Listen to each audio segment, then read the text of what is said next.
Welcome back, Canutillo teachers. This is Marnie Rocher, your Associate Superintendent of Academics, with another edition of Small Bites. This one is entitled Accelerate, Don't Remediate. As we start back, we know our students may be facing some academic gaps in their learning.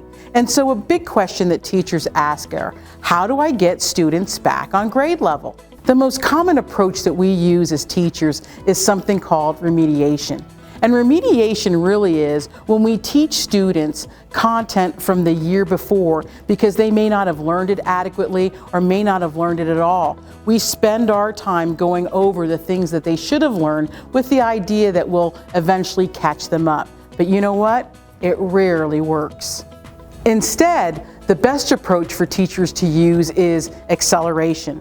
Now, when I say acceleration, I don't mean running through the curriculum as fast as we can to teach last year's and this year's. I mean giving on grade level content.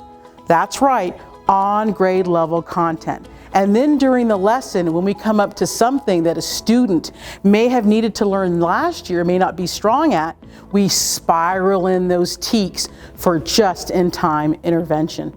This is the best approach, and this is the approach that gets students on grade level and to close the academic learning gaps the best.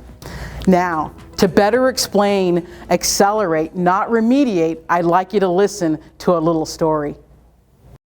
Acceleration versus remediation, a balloon story about school. Remediation.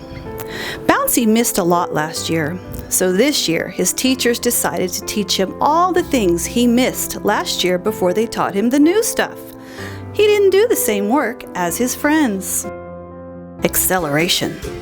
Snappy missed a lot last year. His teachers advanced his learning by using a variety of instructional strategies. He got more instruction and help from his teachers and tutors so he could keep learning with his peers. His teachers had high expectations for him because they knew he could do it. Poor guy. He had to learn all of the last year's standards first. He was learning them, but he was falling behind on the new stuff. He didn't like coming to school. He just felt bad about himself. Snappy had a very supportive teacher and a crew to help him. They looked after him to help him be a better balloon. When it came time for Star, how do we want our kiddos to feel? Remember, we say accelerate, don't remediate.